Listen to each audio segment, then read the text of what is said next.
ఈ ప్రదేశంలో బ్రహ్మదేవుడు శివశర్మ అనే బ్రాహ్మణుడిగా జన్మించి పరమేశ్వరుడిచే బ్రహ్మోపదేశం పొంది శివదీక్షను అందుకున్నారు. శివశర్మ అభిషేకం చేసే సమయంలో శివలింగం అతనికి అందలేదు. ఇందుచేత సాక్షాత్తు ఆ శివలింగమే పక్కకు ఒరిగి అభిషేకం చేసుకుంది. అత్యంత శక్తివంతమైన ఈ సింహతీర్థానికి ఆదిశంకరాచార్యుల వారు బీజాక్షరాన్ని ప్రతిష్ఠించారు. దాదాపు 15 ఎకరాల విస్తీర్ణతలో ఉన్న ఈ ఆలయాన్ని 1300 సంవత్సరాల క్రితం చోళరాజులు నిర్మించారు. కొన్ని వందల సంవత్సరాల క్రితం ఈ రాతి మీద ఒక పుల్లను పెట్టి దాని నీడతో సమయాన్ని తెలుసుకునేవారు.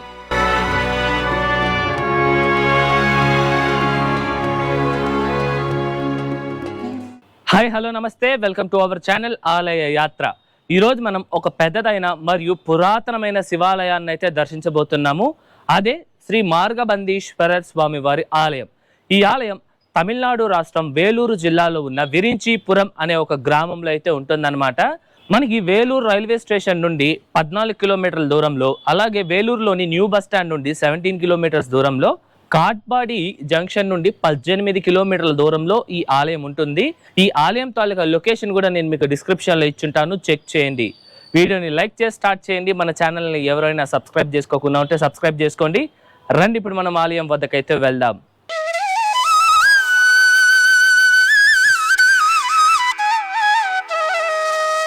ముందుగా ఈ ఆలయం యొక్క టైమింగ్స్ విషయానికి వస్తే, ఈ ఆలయం ప్రతిరోజు ఉదయం 6 నుండి మధ్యాహ్నం 12 గంటల వరకు, తిరిగి సాయంత్రం 4:30 నుండి రాత్రి 8 గంటల వరకు భక్తులకి అందుబాటులో ఉంటుంది. ఇప్పుడు రండి, మనం ఆలయం లోపలికి వెళ్లి పూర్తి స్థల పురాణం తెలుసుకుందాం.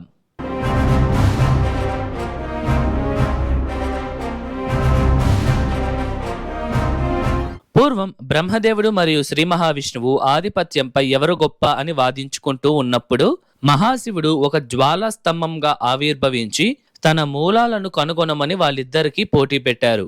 అప్పుడు శ్రీ మహావిష్ణువు వారు వరాహ రూపాన్ని ధరించి భూమి లోపలికి త్రవ్వుకుంటూ వెళ్లారు. స్వామివారు కొన్ని వేలాది సంవత్సరాల పాటు వెతుకుతూ ఉన్నప్పటికీ మహాశివుడి యొక్క కింది మూలాన్ని కనుగొనలేకపోయారు. అప్పుడు పరమేశ్వరుడి వద్దకు వచ్చిన శ్రీ మహావిష్ణువు తాను కనుగొనలేదు అన్న వాస్తవాన్ని చెప్పారు. కానీ బ్రహ్మదేవుడు హంసరూపంలో ఆకాశం పైకి ఎంత వెళ్ళినా ఆ స్తంభం యొక్క పైభాగాన్ని కనుగొనలేకపోయారు. అదే సమయంలో శివుడి తలపై నుండి కేతకి అనే పుష్పం కొన్ని వేలాది సంవత్సరాలుగా కిందకి పడుతూనే ఉంటుంది. ఆ పుష్పాన్ని చూసిన బ్రహ్మదేవుడు దానితో, నేను ఈ స్తంభం పైభాగాన్ని కనుగొన్నాను అని పరమేశ్వరుడి దగ్గర నువ్వు నాకు సాక్ష్యం చెప్పాలి అని ఒప్పందం కుదురించుకున్నారు. ఇక ఆకాశం నుండి కిందకు వచ్చిన కేతకీ పుష్పం మరియు బ్రహ్మదేవుడు శివుడి వద్దకు వెళ్లి ఈ యొక్క జ్వాలా స్తంభం పైభాగాన్ని కనుగొన్నాము అని చెప్పగా, దానికి కేతకీ పుష్పం కూడా అవును అని అబద్ధపు సాక్ష్యం చెప్పింది. వీళ్ళిద్దరూ చెప్పేది అబద్ధం అని గ్రహించిన మహాశివుడు కోపంతో బ్రహ్మదేవుణ్ణి, నీకు భూమి మీద విగ్రహ పూజలే ఉండవు అని శపించారు. మరియు అబద్ధపు సాక్ష్యం చెప్పిన కేతకీ పుష్పాన్ని శివపూజకు ఉపయోగించకూడదని కూడా ఆదేశించారు. అప్పుడు బ్రహ్మదేవుడు ఆ శాపం నుండి విముక్తి పొందడం కోసం ఈ ప్రదేశంలో ఒక బ్రాహ్మణ కుటుంబంలో శివశర్మ అనే బాలుడిగా జన్మించారు. శివశర్మ బాలుడిగా ఉన్నప్పుడే తన తండ్రి మరణించారు. అప్పుడు ఆయన చిన్న బాలుడిగా ఉన్నప్పుడే పూజా బాధ్యతలను తీసుకోవాల్సి వచ్చింది. అదే సమయంలోనే శివశర్మ వాళ్ళ బంధువులు తను పూజారిగా ఆలయంలో పూజలు చేయకపోతే జీవితంలో ఇంకా ఎప్పుడూ పూజారిగా నువ్వు అవ్వకూడదు, మరియు మీ భూములంతా మాకు ఇవ్వాల్సిందే అని బాలుడని కూడా చూడకుండా ఆయనను బెదిరించారు. అదే రోజున శివశర్మ వాళ్ళ తల్లి మార్గబంధీశ్వర స్వామి వారిని ప్రార్థించారు. స్వామివారు కూడా ఆమెకు కలలో కనిపించి ఆమెను ఆశీర్వదించారు. మరుసటి రోజున ఉదయం శివశర్మ ఈ తీర్థములో స్నానం చేయగా పరమేశ్వరుడు ఒక వృద్ధుడి రూపంలో వచ్చి శివశర్మకు బ్రహ్మోపదేశం చేసి శివదీక్షను ప్రసాదించి స్వామివారు అదృశ్యమయ్యారు. ఆ సమయంలోనే ఈ ప్రాంతంలో స్వయంభూ శివలింగం కూడా ఉండేది. శివదీక్షను పొందిన శివశర్మ ఒక కుండలో నీరు తీసుకొని నేరుగా ఈ ఆలయానికి వచ్చి చాలా అనుభవం ఉన్న పూజారిలాగా ఈ ఆలయంలోని స్వర్ణ గణపతికి మొదటి పూజా కార్యక్రమాలను నిర్వహించి ఆ నీటి కుండను తలపై పెట్టుకొని గర్భాలయంలో ఉన్న శివలింగం వద్దకు వెళ్లారు. అతను చిన్న బాలుడు కనుక అభిషేకం చేద్దామంటే ఆయనకు అందలేదు. స్వామివారిని ధ్యానిస్తూ ఎన్నోసార్లు లింగానికి అభిషేకం చేయడానికి ప్రయత్నించారు, కానీ అతనుకు అందలేదు. అప్పుడు ఆ బాలుడి యొక్క అపారమైన భక్తికి మరియు పట్టుదలకి మెచ్చిన పరమేశ్వరుడు లింగం రూపంలో తానే కొంచెం పక్కకు ఒరిగారు. ఇకప్పుడు శివశర్మగా జన్మించిన బ్రహ్మదేవుడు ఆ స్వయంభూ శివలింగానికి అభిషేకం చేసి స్వామివారిని ప్రార్థించారు. బ్రహ్మదేవుడి ప్రార్థనను అంగీకరించిన మహాశివుడు బ్రహ్మదేవుణ్ణి ఆ శాపం నుండి విముక్తి కలిగించారు. ఈ సంఘటన వలనే ఈ ప్రాంతంలోని శివలింగం కొంచెం పక్కకి ఒరిగి ఉంటుంది. మనం ఇంకొంత సమయంలో స్వామివారిని కూడా దర్శించుకుందాము. ఈ ఆలయంలోని మరొక స్థల పురాణం ప్రకారం పూర్వం కుండల అనే ప్రాంతానికి చెందిన ధనబాలన్ అనే మిరియాల వ్యాపారి ఒక మూటలో మిరియాలను తీసుకొని కాంచీపురానికి వెళుతూ ఉండంగా కరెక్ట్ గా ఈ ప్రాంతానికి వచ్చేసరికి ఒక పెద్ద దొంగల ముఠా వచ్చి ఆయన కష్టపడి పండించిన మిరియాలను దొంగలించారు. అంతేకాకుండా అతనిని ఎన్నో రకాలుగా కొడుతూ ఇబ్బంది పెడుతూ వచ్చారు. ఆ బాధను తట్టుకోలేక ఆయన పరమేశ్వరుణ్ణి ప్రార్థించారు.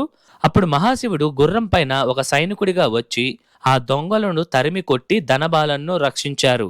అంతేకాకుండా అతనిని స్వామివారు కాంచీపురం దగ్గర వదిలిపెట్టారు. దీని కారణంగానే స్వామివారిని తమిళంలో వళిత్తులైనాథరని, సంస్కృతంలో మార్గబంధీశ్వరర్ అని పిలుస్తారు. మార్గబంధీశ్వరర్ అనే పదానికి అర్థం ఏమిటంటే మంచి మార్గాన్ని చూపించే స్వామి అని అర్థం. విరించీపురం అనే ఈ గ్రామంలో 1520వ సంవత్సరంలో గొప్ప వేద పండితుడు మరియు రచయిత అయిన శ్రీ అప్పయ్య దీక్షితర్ వారు జన్మించారు. ఇప్పుడు మనం స్వామివారిని దర్శించుకుందాం రండి. ఈ ఆలయంలో శివలింగం స్వయంభుగా వెలిసింది. ఈ శివలింగం కొంచెం పక్కకి ఒరిగి ఉండడం ఇక్కడ ప్రత్యేకత. ఇక్కడ స్వామివారిని మార్గబంధీశ్వరర్ మరియు వళిత్తులైనాథర్ అని పిలుస్తారు. ఈ ఆలయంలోని శివలింగం దాదాపు 4 నుండి 5 అడుగుల పొడవుతో అయితే ఉంటుంది. అలాగే ప్రతి సంవత్సరం మార్చి 14 నుండి ఏప్రిల్ 13వ తేదీలలో సూర్యకిరణాలు నేరుగా స్వామివారిని తాకుతాయి. ఆ సమయంలో స్వామివారికి పూజలను ఘనంగా నిర్వహిస్తారు. ఇందు కారణంగానే ఈ ఆలయాన్ని భాస్కర క్షేత్రం అని కూడా పిలుస్తారు.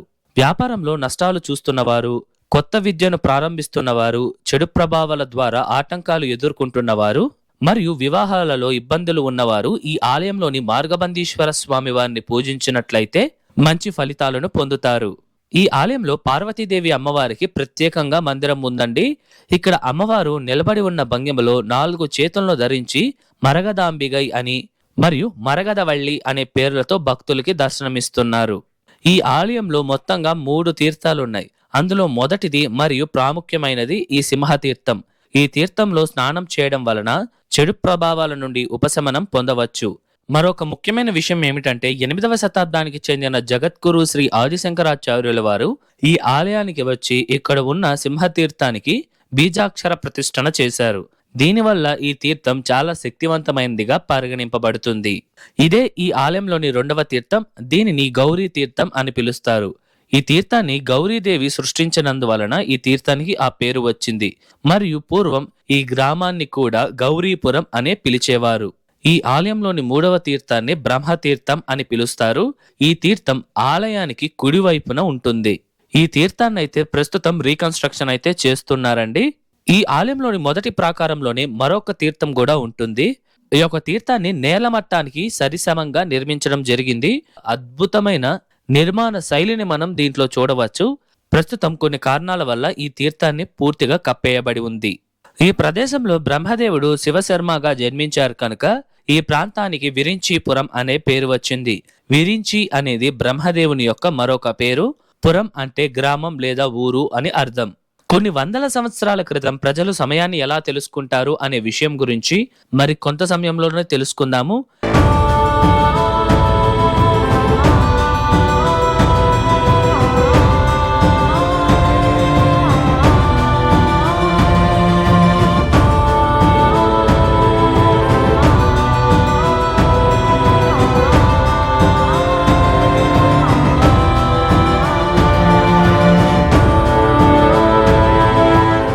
ఇప్పుడు మనం ఈ ఆలయం యొక్క పూర్తి నిర్మాణ చరిత్రను తెలుసుకుందాం.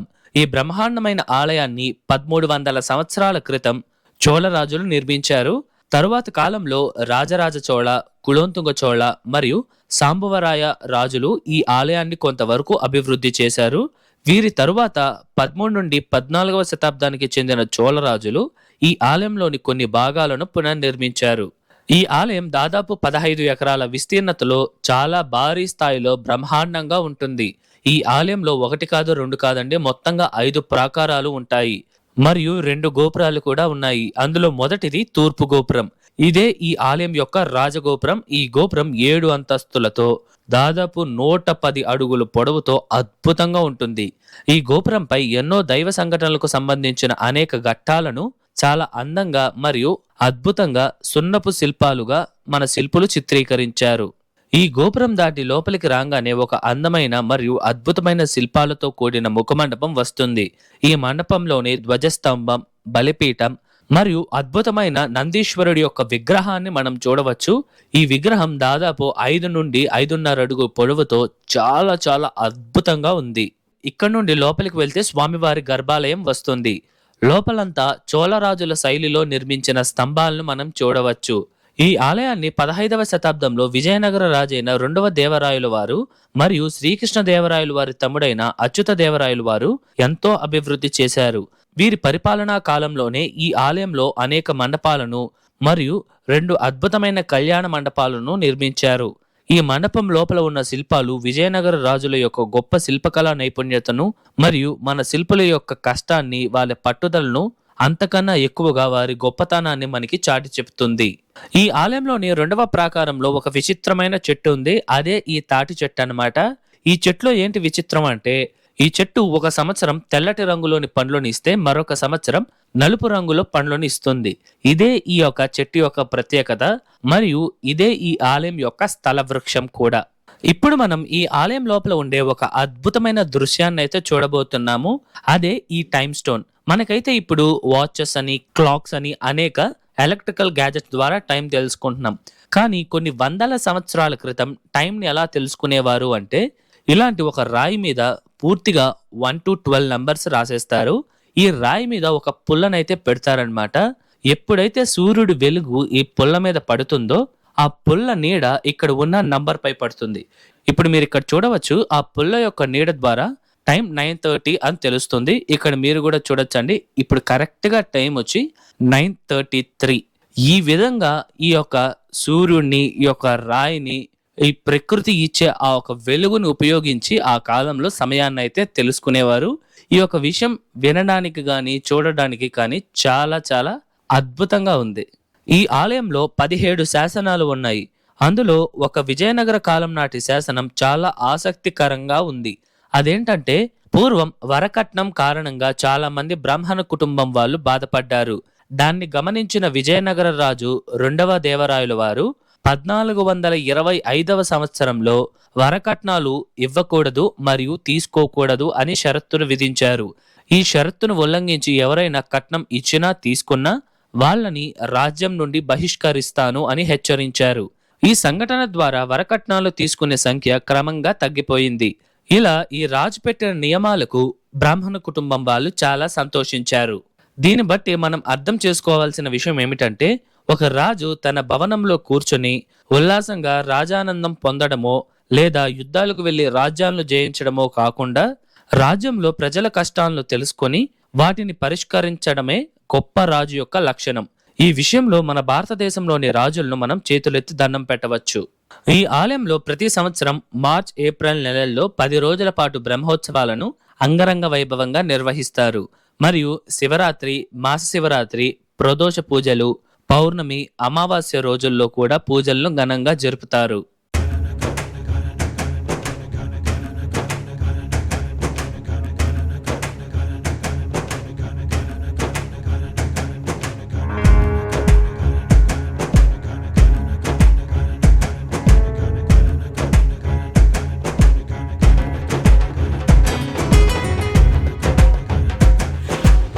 ఇదండి ఇవాల్టి వీడియో ఎలా ఉంది, నచ్చిందా? ఐ హోప్ ఈ ఆలయం తాలూకా పూర్తి చరిత్ర మీకు అర్థమయ్యేలా చెప్పాను అనుకుంటున్నాను. మీకు ఎటువంటి డౌట్స్ ఉన్నా సరే మర్చిపోకుండా కమెంట్స్లో తెలియజేయండి, నేను మీకు పక్కా రిప్లై ఇస్తాను. అలాగే ఈ వీడియోకి ముందు మన ఛానల్లో వేలూరులోని పల్లికొండాన్ అనే గ్రామంలో ఉండే శ్రీ రంగనాథ స్వామి వారి ఆలయాన్ని, అలాగే చెన్నైలోని తిరువట్రయూరులో ఉన్న శ్రీ త్యాగరాజ స్వామి వారి ఆలయాన్ని మనం దర్శించడం జరిగింది. ఈ వీడియోస్ ఎవరైనా చూడకపోయింటే వాటి లింక్స్ నేను మీకు డిస్క్రిప్షన్లో ఇచ్చుంటాను, చెక్ చేయండి. ఈ వీడియో ఎలా ఉంది, నచ్చిందా? నచ్చితే లైక్ చేయండి, మీ ఫ్రెండ్స్ అండ్ ఫ్యామిలీస్కి షేర్ చేయండి, అండ్ దయచేసి మన ఛానల్ని సబ్స్క్రైబ్ చేసుకోండి. మరొక అద్భుతమైన ఆలయం వీడియోతో మీ ముందరకు వస్తా. అంతవరకు మీ శివవరప్రసాద్ సైనింగ్ ఆఫ్.